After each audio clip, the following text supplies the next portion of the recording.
Hey guys, Joe B Sharp Ottawa. Today we are switching out some Pattern 99 rev blades. So this is a brand new one, okay? Reason we are showing you this video is so that you can see what the difference between a new blade and an old blade looks like.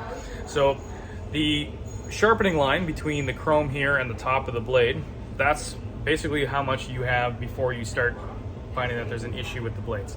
Now my suggestion is never to get down to the chrome because the toe picks don't get shorter. Blade gets shorter. So then you start to lean back away from the actual toe picks.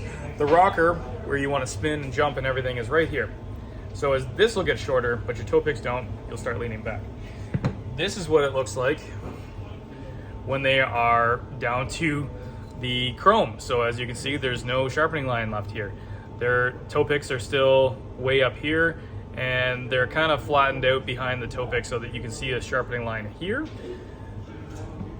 Old blade, new blade, okay? Toe picks didn't change, but you're now no longer spinning and jumping where you're supposed to here.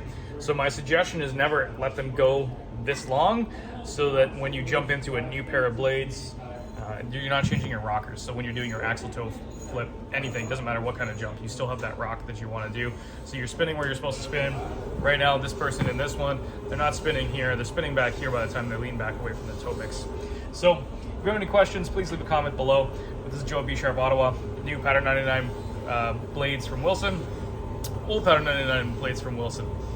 Try to keep them new.